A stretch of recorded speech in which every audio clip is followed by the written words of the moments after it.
we pulled up down on the WA South Coast on a beautiful little beach. It is as good as it gets. We got that crystal blue water, that white silica sand. It is absolutely gorgeous down here.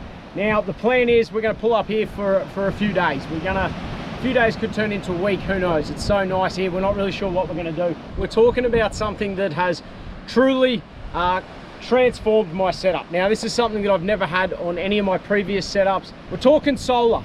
And you're going to go, oh yeah, solar, right, I heard about it before. Some of you guys may have solar. Now look, on the 76, I never had any solar panels fixed to the vehicle. The main reason being, the way I tour is super quick and fast, and I was always getting charge out of the alternator. But that bit me in the ass a few times when we wanted to stay for an extended period of time. Or maybe I've come home and I've got the truck sitting in the car park for 3-4 days and it's just not getting any charge. All the fridges are running 100% of the time, and I just kept finding the battery was low. So on the new 79 build, if you've been following along, one of the first things we did was make sure I had solar on this setup. So done a full video on the 12 volt system here, so I'm not going to go into too much detail about everything else. This one specifically, I just want to talk about solar, get your guys' feedback. But I'm running a 240 amp hour lithium battery tucked in behind the canopy here. Now, up on top, we've just pulled up, we've popped the rooftop tent up. Old Navsy's staying in the rooftop tonight, so we've got the solar facing the sun. I'm running two 150 watt red arc solar panels. Okay, so I'll give you a closer look up in a second. But basically, because we've been charging a heap of camera gear, we had the pie oven running earlier. Navs had the inverter on for some of his camera gear, lights, all sorts of bits and pieces. We've actually drained the battery down to 73%. And as I can see here at the moment, we've got 2.1 amps is basically what it's using just to run the fridges and a couple of lights that are actually switched on at the moment. Now, off those two panels up on the roof, it's on a bit of an angle. The sun's, you know, it's not directly up in the sky. It's still early morning. But I'm actually pumping in 17.7 amps straight from the two solar panels, straight in here, which I can see on the Red Vision. Which, look, to be able to see how much power is going in and how much is coming out, right now, 15.6 amps is going directly into the battery.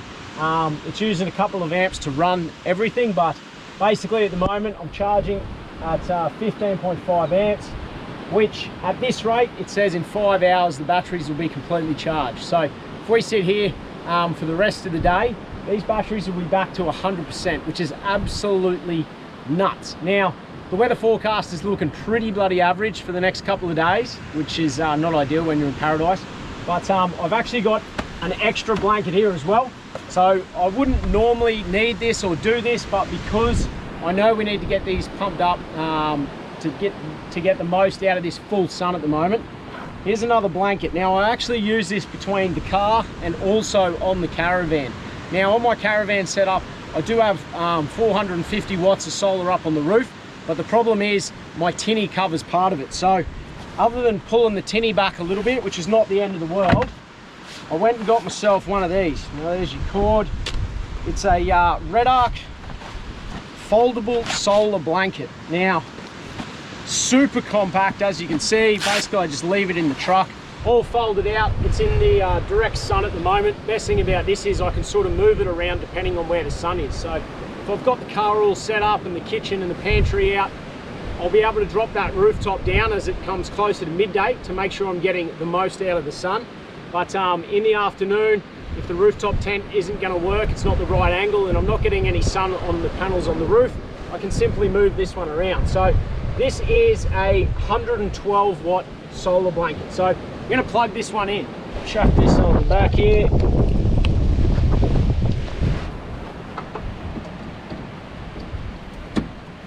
So there we go. I've got an external solar Anderson, which we've just plugged in now. And if we have on here, it's just jumped up to 22 amps. So it's, oh, here we go. Now it's on the move. It's going to fluctuate. Right now that isn't in perfect sun. We might actually move it over there, but we're at 23, 24 amps at the moment. Let's have a play, see if we can get a little bit more out of it. 22, 23 amps. So let's put another sort of 5 amps in from where it was, which, look, that's pretty bloody impressive. I got, by the time it takes off those couple of amps, it's running everything at the moment. I got just over 20 amps. It's dropped that charge time down to 4 hours now, so I've taken another hour off.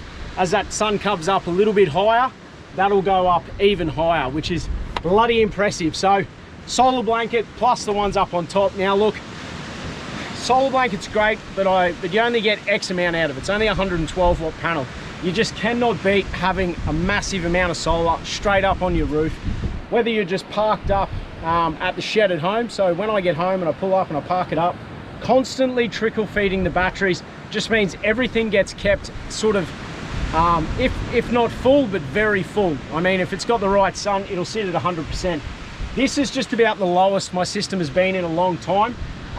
One main reason for that was we actually noticed we had a stick caught underneath, and I've actually pulled one of the cords out of the solar panels, because I rocked up here and I'm like, well, that's weird.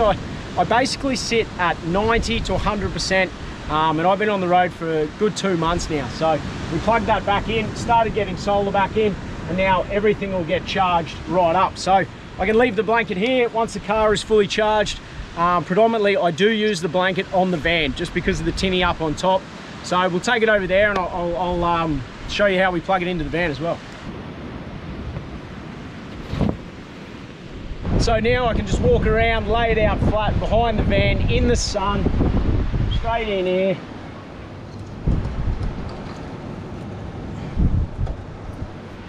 Plug it in, and now I've got another 112 watt panel charging the van. So super easy, super versatile. Right, so look, if you haven't got solar up on your roof, I 100% recommend it. Even if it's just 120 watt panel, something to just constantly trickle charge your batteries is absolutely epic. The other option, if you can't fit something up on the top of your vehicle or on top of your van, I highly recommend a foldable panel.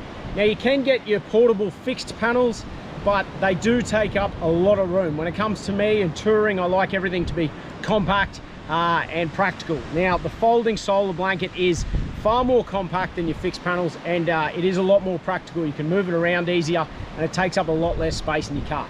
Now look, it is a little bit more expensive to go to a good quality folding panel, but the difference between a cheap folding solar blanket and a quality one is chalk and cheese. You'll get almost double the power out, you know, obviously depending on brands, but I've used some shit ones, compared it to these, and honestly it's nearly double the amount of amps I was pushing into the unit. So solar blanket, super handy. A couple of other places we use them, so obviously on the vehicle, on the van, and then when we head out offshore, we actually take this and we hook it up to a portable power pack, and that way I've got a little 40 amp battery that I can charge up with this panel, and we have one fridge sitting there. So basically when we head out to these islands, I can pull up, put the fridge out, put the little power pack, chuck this bad boy in, and as long as we've got sun, the fridge can sit there running. You know, we're only out there for a couple of days, but when you run out there on the boat, it uses most of the power. Pull it up, throw the blanket out, instant power. You never know when you might need it.